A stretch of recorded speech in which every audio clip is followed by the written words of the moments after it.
This is a story about me and this mountain.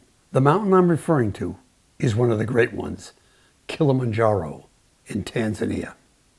I'm David Hoffman, filmmaker, and I'm going to enjoy telling you the story of me and that mountain. So I'm a guy in my early 40s, and I take these incredible trips with a company called Butterfield and Robinson. They plan these very fancy elite travel trips called adventure travel. It was new then. You signed up and you went someplace amazing, and they took care of everything. They took care of the food, they took care of the walks, they took care of the special places you could go. And I'm really excited. I've taken several trips before with them. I've gone to the north of Greece, near the Albanian border, to the town of Ioannina, and walked in the mountains that were right on the edge of Albania. Incredible. I've been in Provence with them, walking in the beautiful fields and the perfect French towns. I've been in the caves region of France, where you could see the caves that nobody else saw with Butterfield and Robinson. I loved walking, contemplative, thoughtful, historical, and being a kind of a filmmaker historian, wish I had filmed this, I really wanted to get into the history of it. And so I'm going to Africa to climb Kilimanjaro. So exciting. I bring along a friend who knows about the food and the wine. She had been with me on other trips so that she could order the special food you get. She would know which wine to get. That's what I think is happening. And I exercise, really exercise, get my body in shape, get the right boots, take quinine for malaria, because you could get it in Africa, and I'm ready to go. Family sees me off at the airport, get on the plane, and some lady sitting next to me says, you know, quinine doesn't work. People have been dying in Tanzania from a new kind of malaria. Ooh, boy.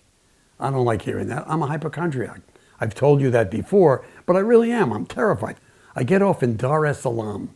Mosquitoes all over the airport. I just want one of those orange sodas that they sell everywhere in the world.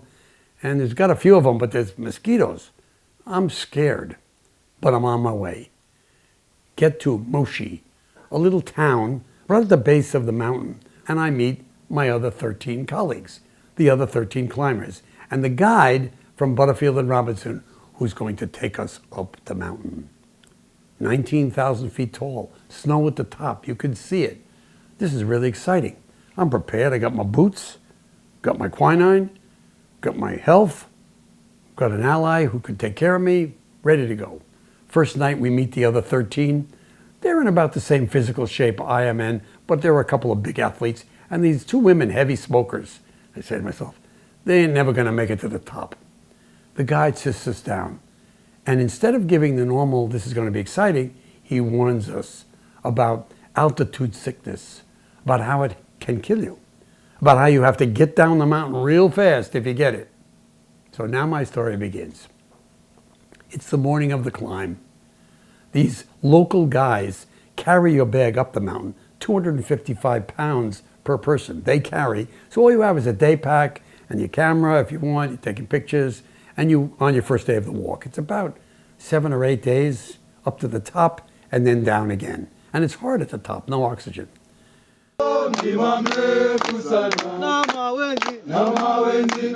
They sing this song, which I asked somebody, what's this mean? Well, it's kind of a welcoming song, but it's also hoping to God we don't die up there. Oh boy.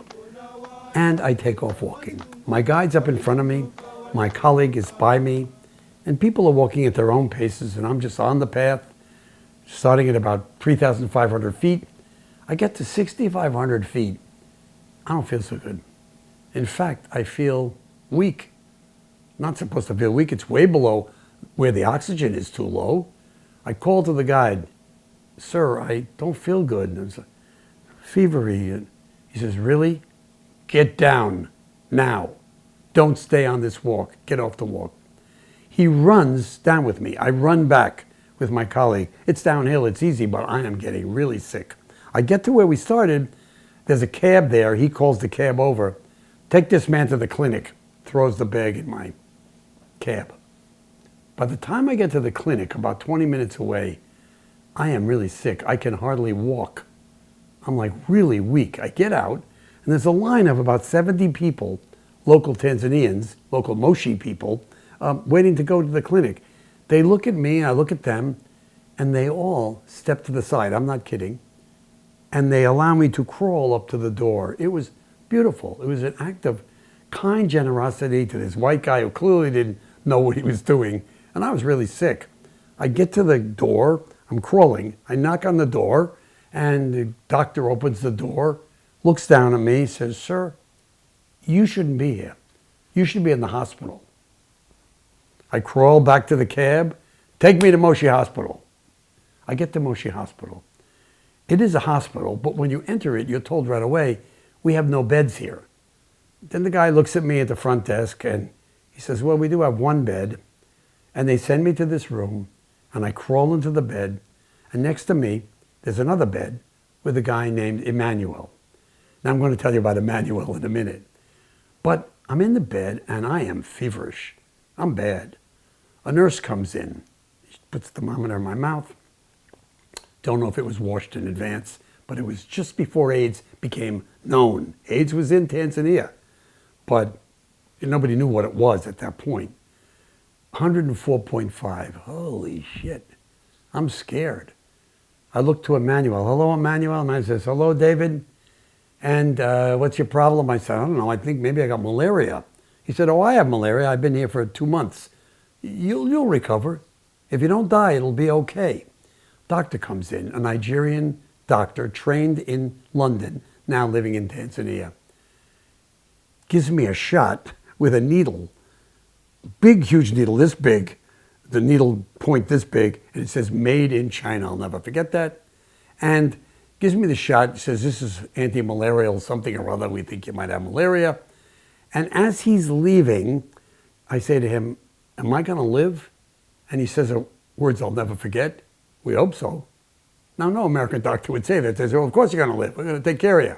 But here is, "Well, we hope so."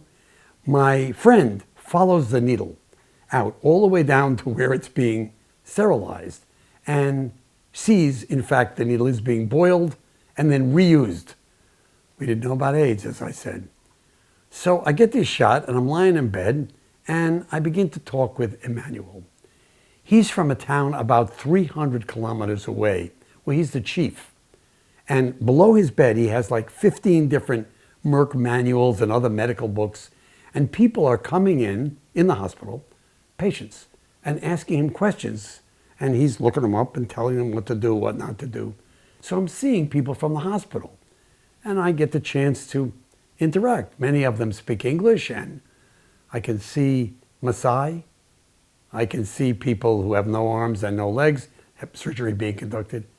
I saw people from the cancer ward. I was very nice to everybody, and Emmanuel was a clear leader, powerful guy. The next morning, first thing, I'm sick as a dog. Nobody knows what's happening to me. I'm lying in the bed, and a woman comes in, and she starts talking her language, and Emmanuel's saying, and she's talking, I said, "Emmanuel, what's going on?" He says, "Well, she's from my village, and people carry my messages every day, one to the other, until somebody walks in and tells me what's going on that I have to be involved with." Unbelievable system. And he's advising them, and maybe midday, a Maasai man comes with the full outfit and his stick, and he stands at the door, and he looks at me, and he nods. And I ask Emmanuel, "Why is he here?" And he said, "David, we decided you're a good white man, and he's come to protect you from the cancer ward. He's dying. Protect me from evil spirits or anything else." I nod to him, he nods to me, and every day he came in the morning and he stayed until the evening, just standing there. It was absolutely beautiful, beautiful people. I then, on day 3, a local young lab guy comes in. "Mr. Hoffman, would you tell me about the United States? We all know about the United States." And I started to tell him what it was like to live in America, what it was like to live in my town in Maine. Next day there are 2 people. Then there are 3 people. Just want to hear about America. In return, they take care of me. I get a little bit of special food. At one point I had a severe headache and I asked for aspirin. They didn't have any aspirin. They didn't have anything, really. It was really intense. It was beautiful. These people, all of whom in this really rough condition, interacting with me and feeling kind, human to one another. On day 4, a woman dies in the hospital. It's gossip all around the hospital. She's from Maine. She's a white filmmaker. And she got altitude sickness and died of a cerebral hemorrhage. Holy shit. I'm stuck in this place. I don't know what to do. I've got to live. I'm not dying, but I don't know if I'm going to get over it or not. It's really scary. By the way, every day I could look through the window right past Emmanuel and I could see the mountain. And I knew my colleagues were climbing the mountain. I assumed some of them would make it to the top, although the guide had told us not all of you are going to make it. It was just amazingly intense. I'm beginning to get better. And on day 7, a young and beautiful woman, maybe 18 years old, full African jewelry, and comes in to give Emmanuel the morning news and messages. She looks like a model, an international model. When she leaves, I say, Emmanuel, that is the most beautiful woman I've seen to date. He says, David, she's ugly, skinny. Really? I said, well, he said, let me show you my wife. And he shows a picture of a big, healthy, round, robust woman. He says, that's my taste. You guys don't have any taste at all. I loved it. On the last night, a whole bunch of people come over to me. They know I'm leaving the next day. I'm weak, but I'm alive. They sing a song. They wish me well. I get up in the morning. I leave the hospital, and I have to stay in Moshi for a day to see that I'm going to be okay. And it just so happens that for lunch, I take the doctor and his wife to lunch. I want to thank him. He helped me live. And the doctor's wife is also a big, robust woman. Very interesting. At night, my colleagues are returning from the walk. 13 of them, well, 12 minus me. And we're all sitting around the table, and they're all curious, concerned about me and curious. What happened to you, David?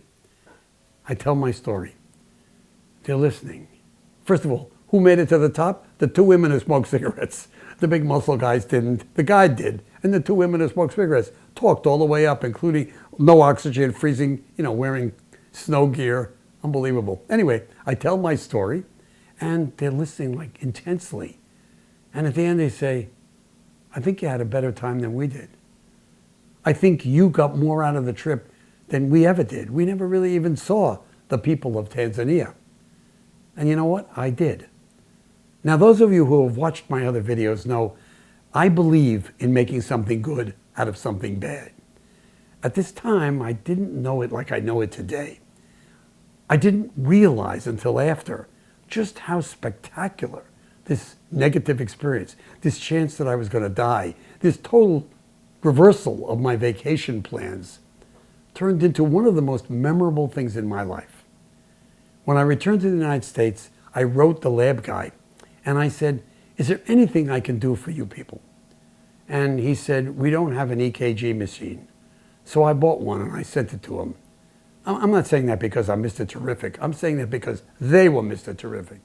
Because their sense of humanity showed me that there's safety in the world because there are people of goodwill everywhere. So that's my story, Kilimanjaro, the mountain. David Hoffman, the filmmaker climber. Unfortunately, I didn't film that. Saying to you that if a situation arises in your life where it could go either way, take the road of this is amazing, and my pretty well confident guess is it will be. Thank you. David Hoffman, filmmaker.